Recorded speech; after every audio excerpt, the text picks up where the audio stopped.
What time is it?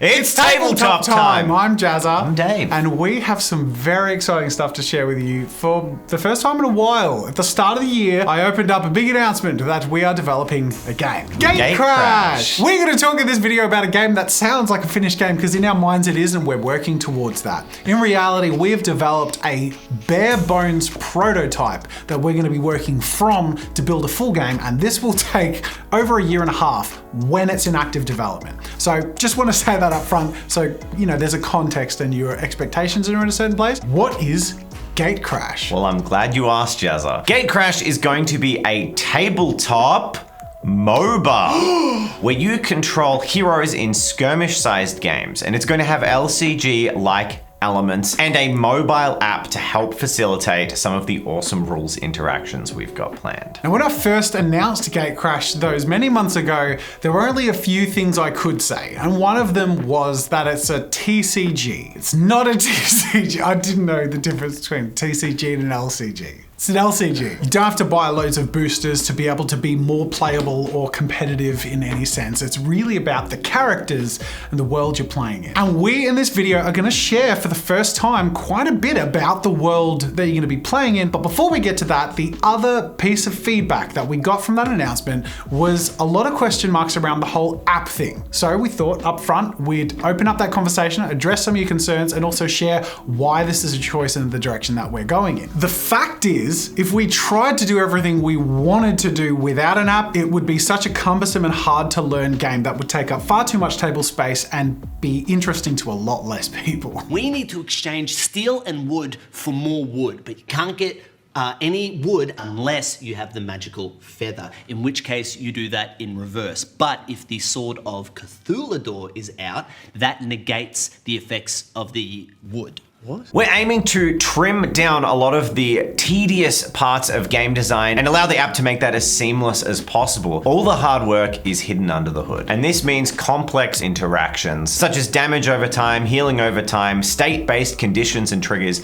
that can all be managed super simply and easily with an app and very clear visual indicators. And aside from handling a lot of the mechanics you're used to in exciting tabletop games, we can do so much more, with each of them having unique abilities and items and effects. Also experience curves, some of whom will level quicker and some of whom will have a slow burn and hit hard late game. And this allows us an amazing new way to balance cards that a lot of games currently can't do. We can have powerful abilities that are locked behind experience and level ups that you can earn access to throughout your game. We can update it to make sure everyone always has the best experience possible. So that's why an app. But of course, with an app being developed, there have been questions about longevity or device compatibility. I can promise that our focus is to build something for as many people as possible and for as long-term play as possible, meaning we want to support as many devices as we can. Perhaps something like a browser-based experience that could also work with an app experience is on the cards, depending on how development goes. Our ultimate goal with GATECRASH is to have a finished product that you can play 10 years from now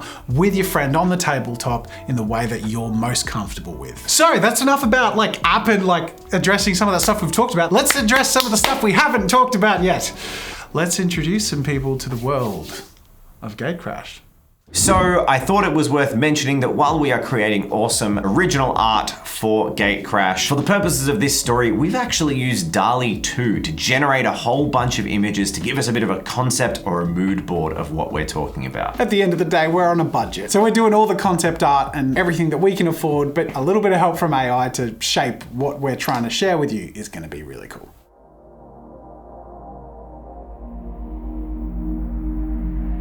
Isora, creator god of all realms and embodiment of harmony, has been murdered. Her body and soul devoured by her 5 jealous children, each one motivated by their insatiable desire to turn all of creation to their own obsessive ends. Alpha, to create without limitation. Omega, to bring forth the end of all things. Epoch, to exist forever and in glory. Drasi, unfathomable, limitless power. And Corpus, survival, replication, and matter.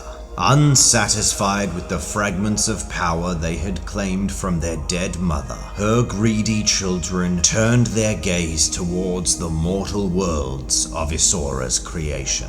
Whichever of these gods can claim ultimate dominion will unlock the full measure of Isora's power and achieve their apotheosis as the one true god. So that's sort of that's the bigger element of the Gatecrash world. But now let's bring it sort of down to the tabletop. How does that macro of the Gatecrash lore translate into why I'm fighting you? Well, it means that there are 5 factions in the game, and we'd previously mentioned groups of heroes. Well, each of your heroes will belong to one of these factions. While factions such as Alpha have access to some really strong healing abilities, factions such as Drasi will have access to more powerful damage dealing, painful effects. The idea is that you'll be able to build your champions and your decks to perfectly align with your playstyle, as well as your aesthetic style as you choose exactly which heroes you want to use. I think it might be beneficial to give a little bit of a visual layout as to how a game might look. Oh, we have a board coming in. Let's keep it simple and conceptual to start with. Cool. A little bit of terrain, which actually was made with the aesthetic of Gatecrash in mind. Remember these? As a skirmish-based game, we want this to be something that you can transport as easily as possible and play in a reasonable play space, like across the tables at a game store or on your own kitchen table at home. Both players will be deploying from a gate that they will be choosing where they place. I will be deploying my gate here. My Gatecrashes will emerge from there. Games are played with alternate activation, with each player first of all having an opportunity to assign cards to their heroes and then taking turns selecting a single hero. And once both sides have activated all their heroes once, we move to the next game turn. And each turn entails 3 actions your character who has been activated can take. You can move, you can attack, and you can use an ability. In any order. Oh, and also you might have noticed the 3 models we put on this table. These are our models. We're going to show you these characters in great detail in just a moment. But first, I think it's time for a little bit more lore. Lore wipe. These 5 greedy gods tore the very fabric of the universe with their foul matricide, creating rifts through which mortals have stumbled, with most never to return. However, some manage to navigate the labyrinthine corpse of the Titan goddess Isora. There, they commune with the corrupt divinity of her children, and return forever changed to their own world, with the power to travel through these rifts and to tear rifts of their own. Reborn as Gatecrashers, these mortals unlock the ability to traverse the realms, channeling the power of their deity and shifting the essence of the realm to embrace their new will. The gods had found their path to dominating creation, and for the mortals, a new age of conquest has begun.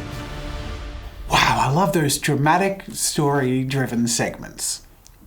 Thank you. So we're going to go through our first 5 characters because we've created one for each faction. So our first character is the figurehead of the Ion Regency, the most powerful faction currently representing Epoch in the universe at large. Hypatia and her trusty bodyguard, Chetsu. This is a really unique and fun thing where Hypatia is the character, but she has the honor of also having the first summon in the game, her right-hand man, Chetsu. Hypatia might be able to summon her bodyguard, but down the line we envisage having characters summoning all kinds of things. So we will be doing a video just on Hypatia and going a bit deeper into her lore, and it will be out in just a couple of days. So I hope you're hyped to find out more about Hypatia. Then we have Scrap. He is a fighter who will not give up. He comes from a world that has been entirely decimated, and he, as far as he knows, is the only one left. And he just won't die. That's the spirit of Corpus for you. Now these are our first finished minis. So Scrap is available on My Mini Factory, as is Hypatia, but it's worth mentioning that Hypatia is a double whammy because you can't have Chetsu without Hypatia or Hypatia without Chetsu. So you actually get 2 for the price of 1 with Hypatia because you have to have Chetsu with Hypatia. They're available right now on My Mini Factory, and any purchase of any of those digital STLs from our My Mini Factory page directly supports GATECRASH. So whether you're interested in GATECRASH down the line or you're just interested in painting these minis now, please consider checking them out and purchasing them. And in fact, the timing is incredible because there's currently a 30% off sale on My Mini Factory, which we're participating in. Oh, so amazing. using the code TTT30OFF, you can get 30% off of all of these minis and directly support GATECRASH development. Links in the description. And if you don't have a 3D printer, but you want to support GATECRASH, check out the poster. The link is also in the description. Anyone who purchases a signed poster will get a physical A4 signed poster by the 4 members of the prototype development team and a little code that will be sent out with the poster that you can claim for earliest beta access and the dev newsletter when we start active development again. As we mentioned, he's from a world that has been completely destroyed, but who destroyed it? Well, Hypatia led one half of that chaos, but the other half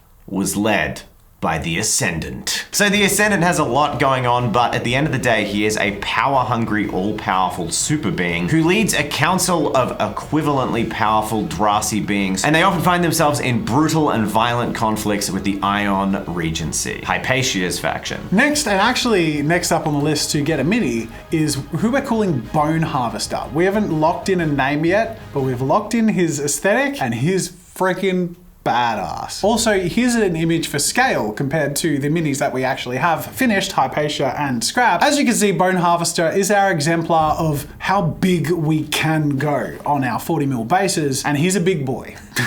Bone Harvester actually comes from a much earlier time in the history of the world that Chetsu comes from. Back when they were in their pre-industrial era, he was a mighty warlord that conquered huge swathes of that realm, before finding the power of the god Omega and then traveling between the realms, killing any he deemed to be more powerful than him. And last but not least, in our first 5 lineup, Sarathiel, representing Alpha. Sarathiel embodies Alpha's vision of unbridled and unrestrained creation. Others see her as a destroyer of worlds, tearing asunder their carefully organized civilizations and crushing it, twisting it into the unbridled stuff of creation itself. That sounds pretty cool. So that brings us to the end of our blanket level early announcement. We've got a prototype and we're on the path to pulling together funding to eventually and soon, hopefully, switch in active development. Now, until that time, I'm actually accepting applications. So if you're an app developer, a musician, a voice actor, an artist,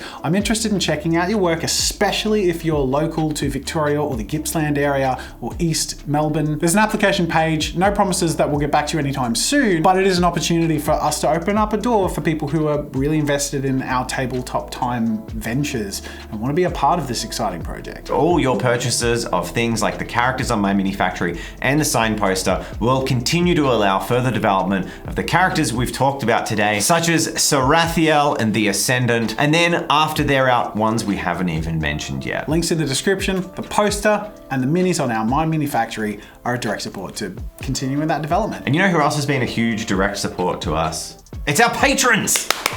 Thank you to our patrons for always giving us that support, keeping us going, and letting us make 2 awesome videos a week.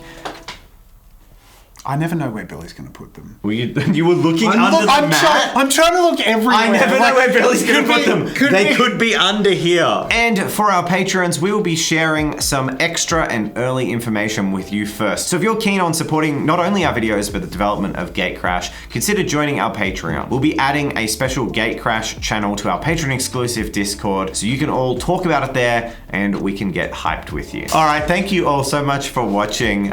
So exciting. I'm really pumped because the next 2 videos are going to be about GATECRASH, and we're finally going to be showing off these minis and these characters that we've been working really hard on for a bunch of time. So we hope you like them. Exhilarating. It's exhilarating that it's becoming real. It's accelerating my exhilaration.